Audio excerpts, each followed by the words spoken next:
สบายดีและสวัสดีเด้อพ่อแม่พี่น้องกันเบิดสุขูสุขคนเด้อมื้อนี้ก็มาพบพ่อกับน้องแหล่ตอนสวยๆเด้อพี่น้องมื้อนี้ก็ทางไอ้วันเพิ่นซื้อกระดานไผมาแปลงไฟในเฮือนนี่แหละพี่น้องมันนั้น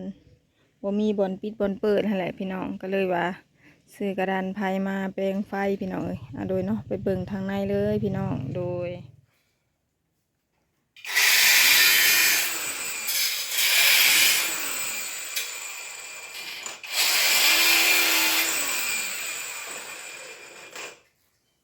สบายดีเด้อไอ้วันเด้อโอ้ยสบายดีมีมาแปลกไฟไหนเงินออกกันเลยเงินอันสักไปเกิดไฟมาเพราะว่าตัวเก่าใส่ไปตัวนี้มันเปิดหวานยาวซองครับก็ได้สึกแบบเป็นแพงอันนี้มาใส่ใหม่ไหนข้อมูลเล็กๆน้อยๆ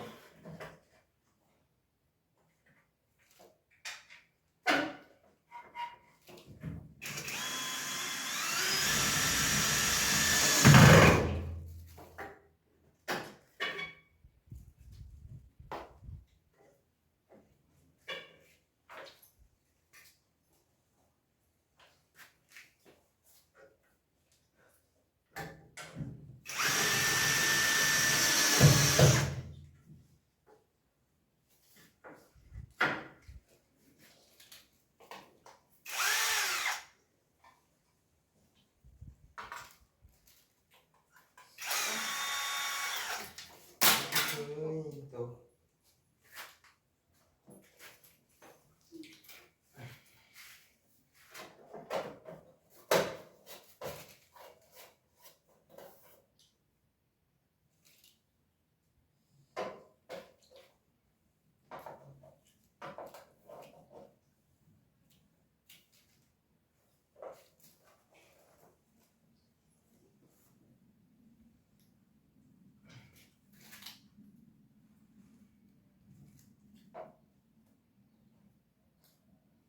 มันเวลาเขาเปิดไฟเขาเปิดดอกนึงเนาะไอ้แบบเปิดสวิตช์ขึ้นแล้วมันเปิดกล้องดอกเลยไม่หรอกแต่เก่ามันเปิดบานนึงนะคุ้มซองหลอกเลยก็เลยไม่เห็ดไม่เปิดนั่นแหละไปจึงคอยไปถ้าไปจะติดอะไร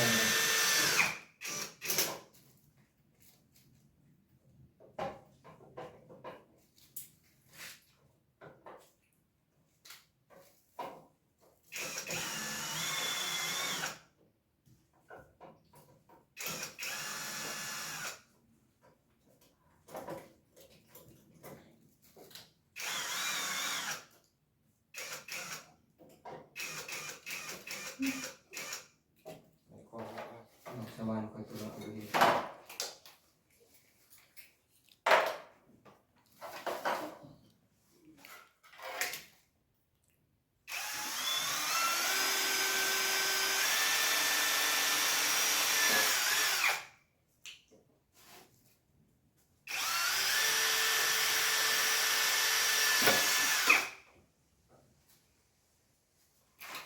เธอมาเห็นมาดูกะเบิดโบราณปันใดประมาณ1,100 1,100 1,500ไ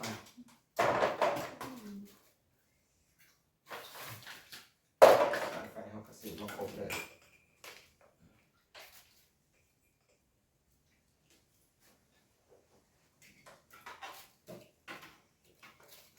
แล้วก็สีจงปากไว้ปากหนึ่งแบบพอได้เสียเวลาเขาจะใส่ไฟอยู่เนาะแล้วก็พอได้เสีย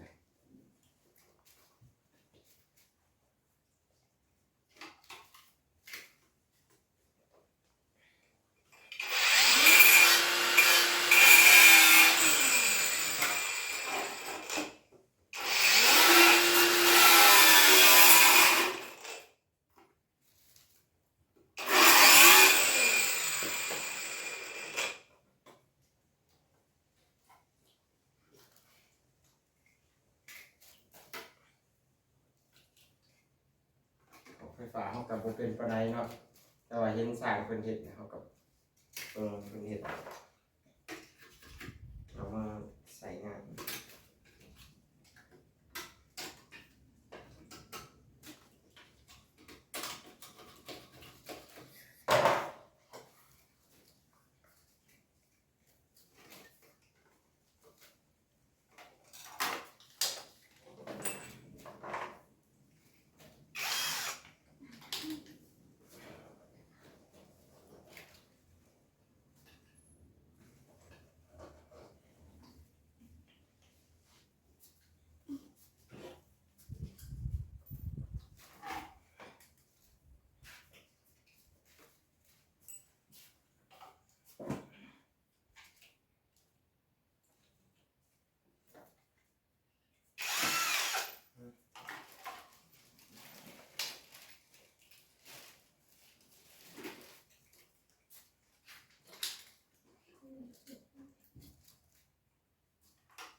ซื้อเครื่องเล่นก็ได้เครื่องบุกอบจับนะ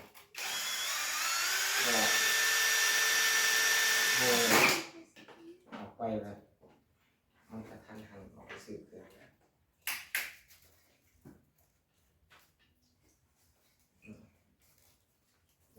ต่อเรียบร้อยมายังจะต่อลงมาจะใส่เนี่ยใส่นี้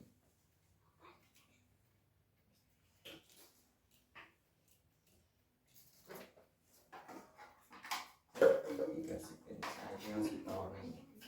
ใส่กับกระลัง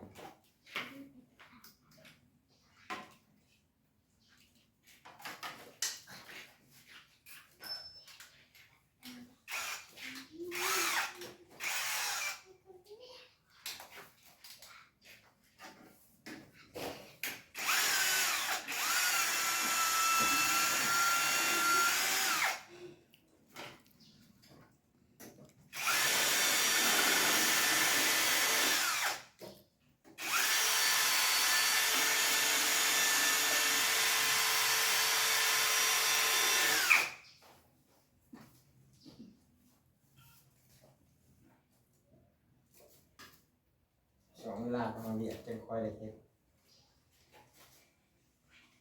เอาไปตัดต้นตาแมนใส่ได้คือกันแล้วก็สิเปลี่ยนอยู่นี่แล้วก็อยู่ในห้องเนาะเพราะว่าอยู่ห้องตัวเก่าเป็นต่อแล้วก็ต้องอยู่นอกนี้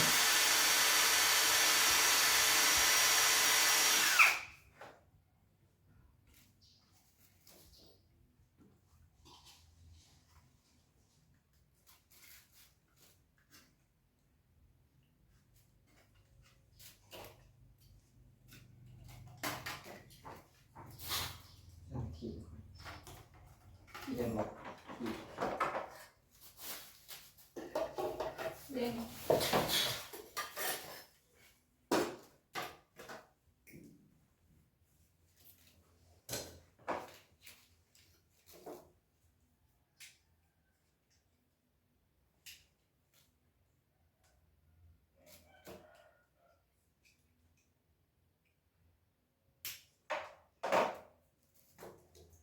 นำจากมือนะคือหอสงกรานต์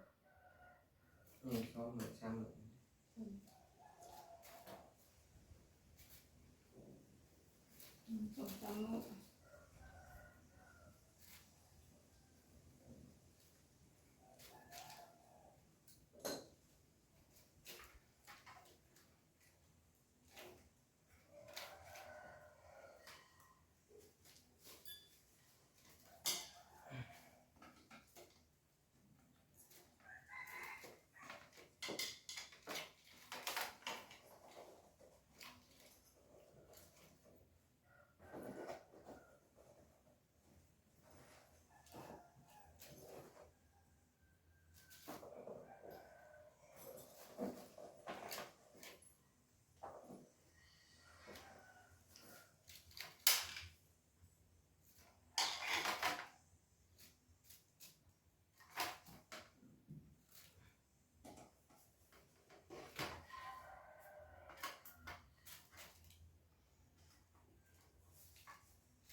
ตัวนี้ก็มันแตกแล้วว่าสิซื้อมาใส่มันมื้อเช้านี้บ่ได้สังเกตเบิ่งมันออกไปเลย ตัวใดกระดานตัวเก่านะบอก บ่บิ๊กไปเกิดเก่า เบเกอร์ ตัวสีดำนี่ ตัวที่เปิดไฟเปิดเลยเกิด เธอเอื่นว่าสวิตช์ไฟ เดียวกันสวิตช์ก็ไปเกิด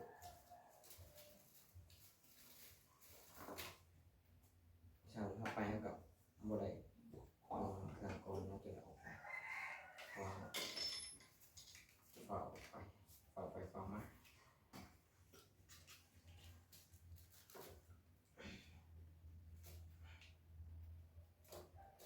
เด็กที่พัด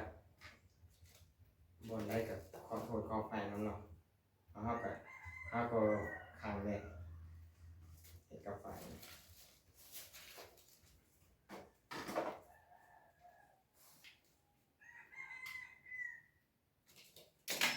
พอเขาเลี้ยงแสงไฟเป็นเท่ากันเริ่มมาเห็นเองเลย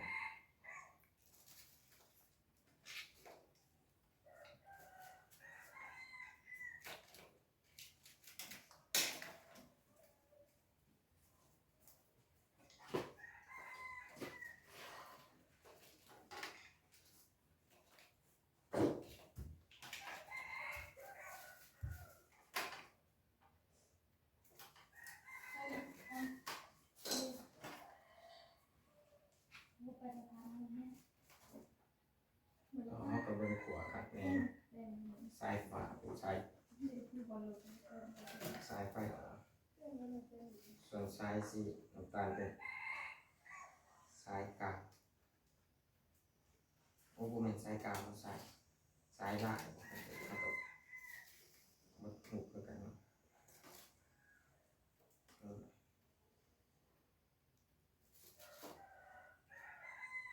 ออกมาประมาณนี้เนาะสายตัวนี้ก็เป็นสายตัวต่อเราในห้องกลัวกับห้องครับสายตัวแต่สายตัวนี้เขาก็สิเป็นตัวปิดเปิดนี่นอกตอนนี้ก็มาใส่ตัวนี้กันมันตัวสายไฟเดือนตัวแรงของกระดานแรงเป็นทางกัน เวลาเปิดในเฮือนครัวเลยมันเป็นหุงทั้งสองอันเลยกับห้องน้ำซื้อมาแยกเลยเนาะ ว่ากันยังสีสบาย เปิดดอกไฟดอกมันนะเวลาเขาปิดในห้องน้ำก็ในเฮือนครัวเปิดก็ได้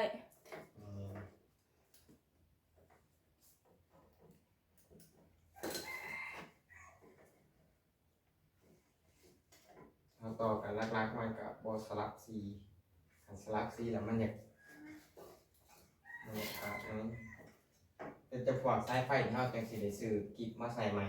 กิบออกหลอกใส่กับพัน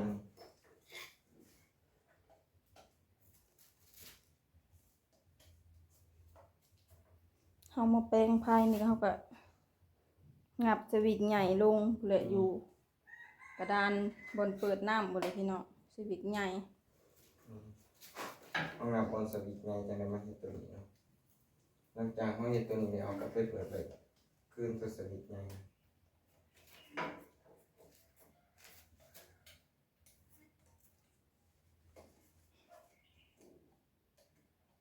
ตัวนี้ก็สิ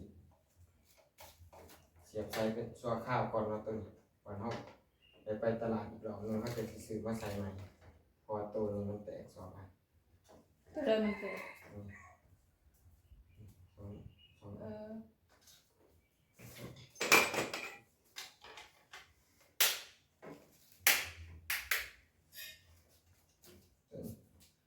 เขาก็สิแยกใส่คนละดอกแม่นบ่กันนี่ นี่ คนละดอกที่เขาเปิดนั่นเด้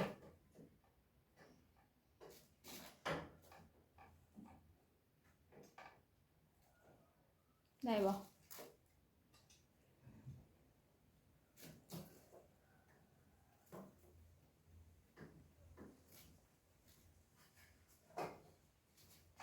ตัวนี้บ่เนาะเอาคือสิบ่ตัวนี้เขาก็สิมาเริ่มต่อแล้วตัวนี้เป็น สายอยู่ในห้องน้ำมันเนาะ เขาเปิดเบิ่งก็ฮู้แล้วอ่ะตัวใดคันมันหุงทางในกับตัวทางในเขาเปิดแปลงแสงก็ฮู้เองแล้วเวลาเขาเปิดกันฟ้าแดดเลยอากาศร้อนคือเก่าพี่น้องเอ้ยร้อนสงกรานต์พดน้ำแล้ว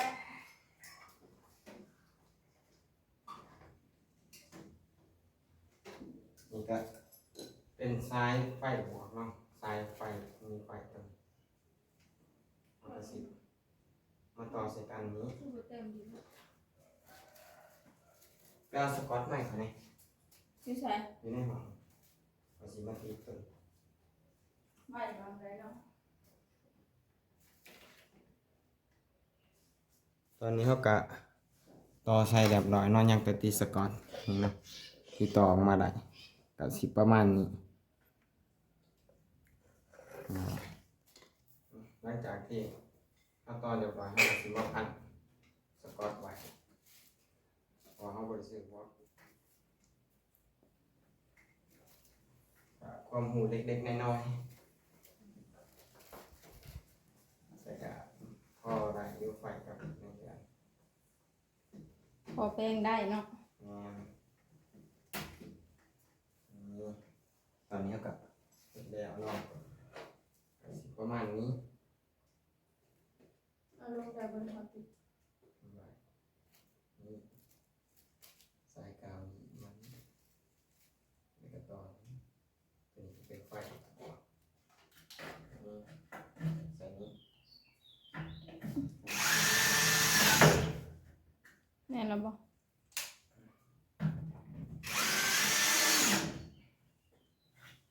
นี่เอากระสีใหญ่ขึ้นมาใส่แค่นี้เนาะเพราะว่าสายตัวอยู่ในห้องน้ำมันเป็นสายสั่นนี่เนาะแทนที่เอาอะไรมากระสีอยู่ในประมาณนี้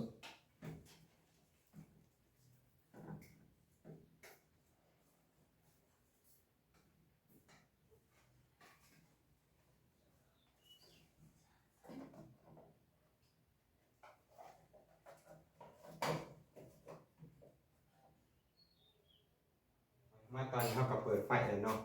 สีดอกเปิดเบิ่งเนาะนี่นะ เด้อนี่ กระสีประมาณนี้เนาะประมาณพี่น้องเนาะเขากะโบเก่งปานใดกับไฟแต่เขากับพอไหลเนาะนี่กระสีประมาณนี้ส่วนตัวเทิงนี่แม่นไฟมาแต่สปีกเกอร์ใหญ่ส่วนนี้เป็นไฟเขาแลนลงมาเนาะเขากะสิต่อป้าไว้แล้วตัวนี้กะสิติดแบบสกอตป้าไว้ก่อนซ้ำเขาเลยไป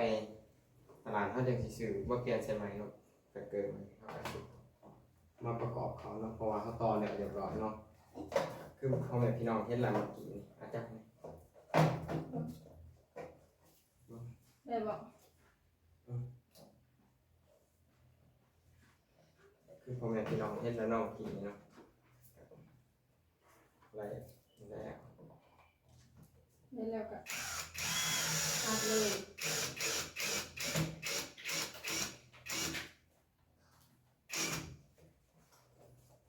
มีคนละดอกนะบ้านี้เปิดสบายเลยนะหมดเหียนะ ไม่เห็นเนาะ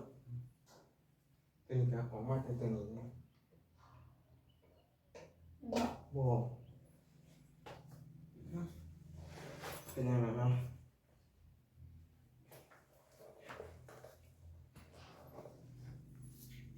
โอ้พี่โอ้เป็นนอนนี้ใช่เนาะ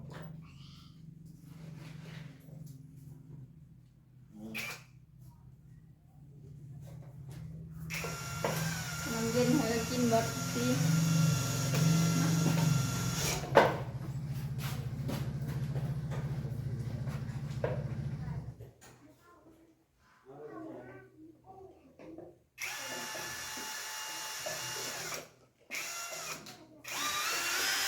ก็คือใช้ไปซ้อมหลอกมันวันนี้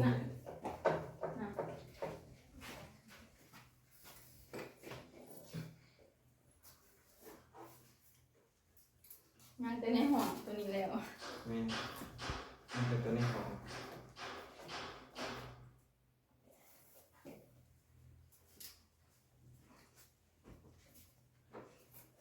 กับสีประมาณแบบเดียวกันนี่แหละเนาะ เอาสกอตติดไว้ก่อน จะอยู่ในห้องเราสิติดต่อในห้องตัวเราสิคล้ายๆแบบเดียวกันกับข้างนอก ทางนั้นก็มีอันบนเปิดคือกันบ่ทางในนะ กระดานถ้าเก่าจะไม่ยังไง อันนี้อยู่ในห้องพี่น้อง แน่ อันนี้มันอันนั้นพูดเนาะมันไก่นะพูดแต่ประตู นี่เขาก็สิเห็นว่างานออกแล้วกันเฮ็ดไปตัวนี้ ก็อยู่ใช่ไหมก็อยู่บนนี้คือกันบ่รวยอย่างมันนี่แล้วนึง ง่าย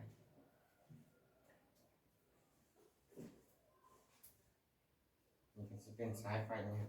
แบ่งมาแต่เป็นเกินมั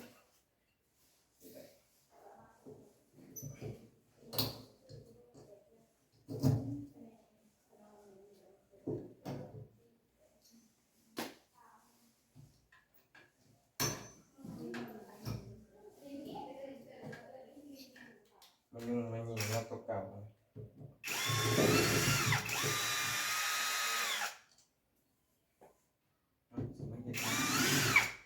ตัวนี้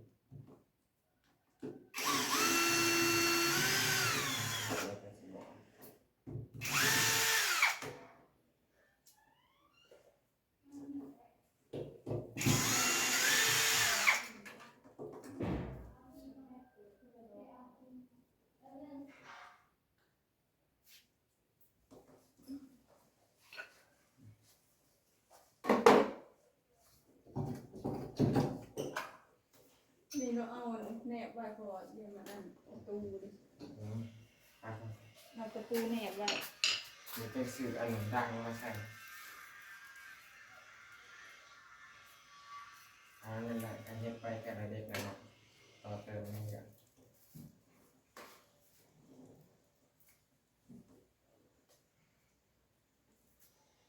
บ่ได้แตกดีเนาะตัวนี้สวิตช์ตัวนี้ โมมันเป็น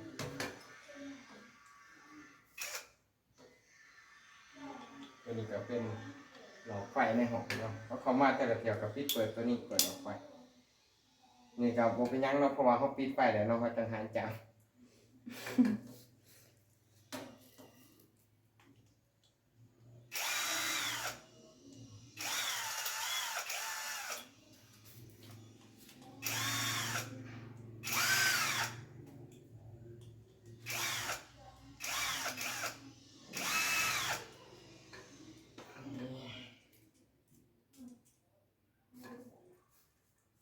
ส่วนตัวนี้เขากันสิมาใส่ยังซีเนาะนี่เขาสิใส่ไว้แบบนี้เนาะกันเพราะว่าเขาบ่มีผูกเลยใส่เขาสิใส่ไว้ทางนี้ใส่ไว้ที่เขาก็สิใส่ไว้ในตัวนี้ก่อนสองดอกในตัวนี้แล้วกันกับสิประมาณ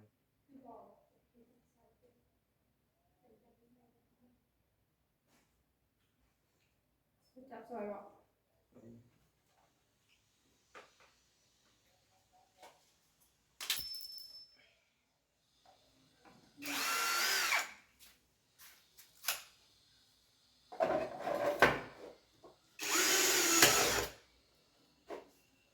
ใส่บางนี่บ่ แล้วสิเลย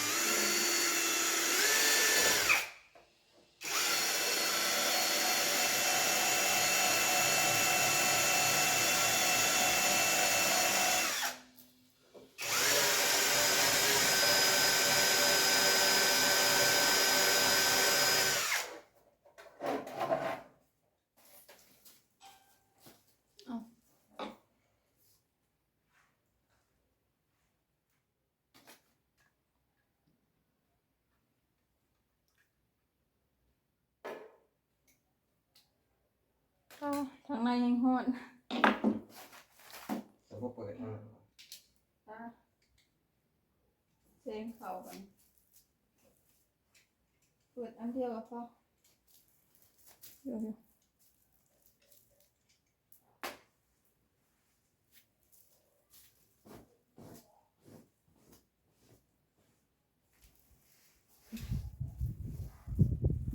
เย็นบัดลมเข้า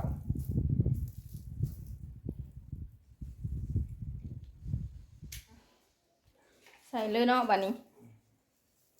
กระดานมีเสียไฟโบตามดอกน้ำสั่น พอดี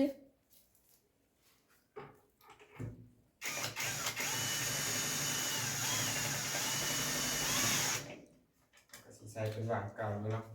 วันหน้าไปสิทำไหม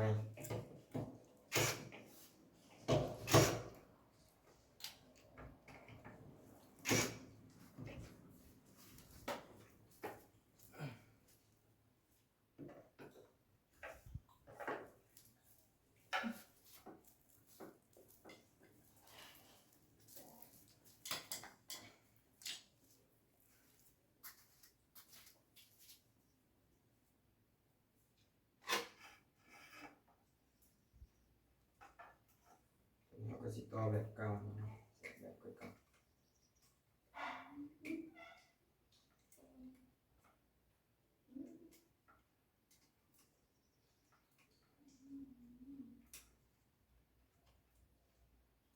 ส่วนตัวนี้ก็สิเป็นไฟออกไปกันขวา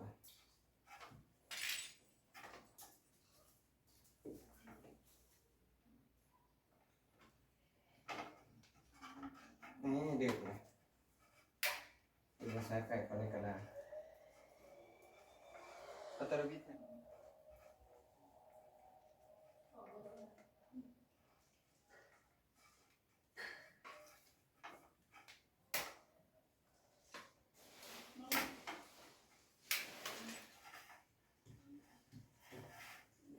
ดูมาเขาในกระดาษ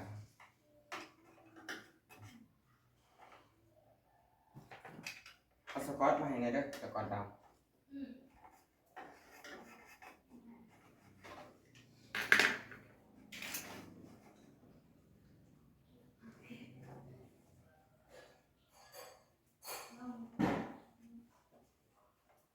เอาไหมวะ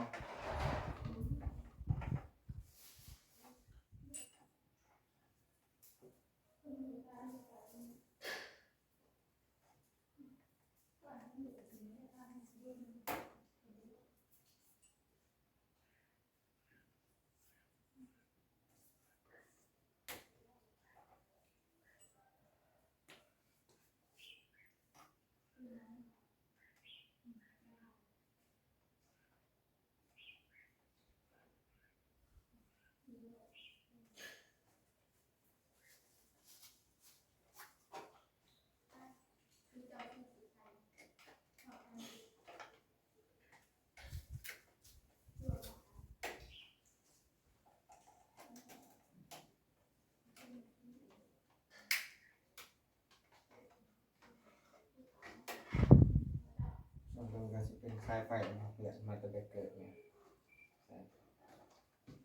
ใส่แบบเก่าอืม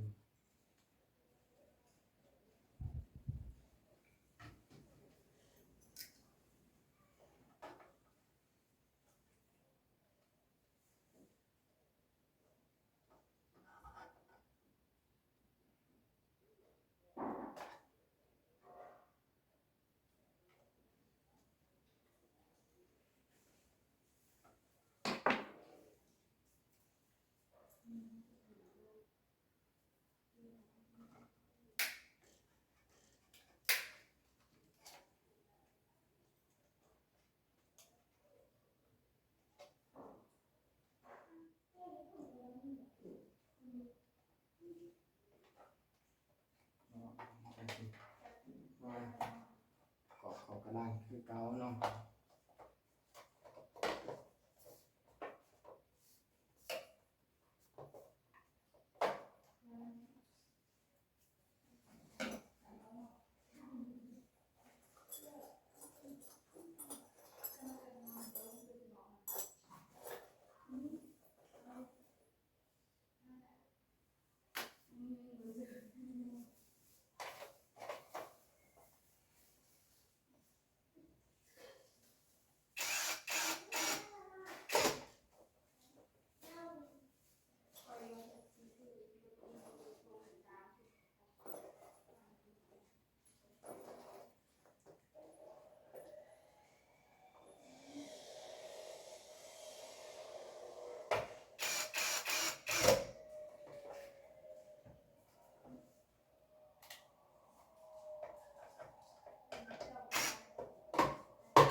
เปิดไฟหน่อยเด้อเรียบร้อยกะสิใครก็เก่าเนาะเก่าเก่ามือมาเนี่ยเรียกไม้กับมันนี่รอเนาะหลักการจะสิประมาณนี้ มีดอกเบี้ยเนาะนี่ แม่นี่ดอกเบี้ยในห้อง มีแต่ในห้อง แม่กันห้องงัดตัวนี้ลงกับไฟทั้งหลังบันกันมันเปิดบ่ได้เสร็จเรียบร้อย แล้ว มือเขาพักเขากะเดี๋ยวเฮ็ดกันขโมยใส่ในห้องน้ำเนาะเพอส่วนหนึ่งกะมีคนงัดห้องเขาก็ใส่กันขโมยแล้วกะเฮ็ดเองเนาะกันขโมย พี่น้องตอนนี้ก็แปลงไพ่เรียบร้อยแล้วอยู่เพื่อนตัวเองในห้องน้ำแล้วก็ในห้องนอนเนาะพี่น้องแบบแปลงให้มันเป็นดอกไผ่เนาะจากคลิปนี้ทางน้องเลยสิขอตัวลาไปเพียงเท่านี้ก่อนเด้อก็พบกันใหม่ในคลิปหน้าเด้อพ่อแม่พี่น้องขอกล่าวคำว่าสบายดี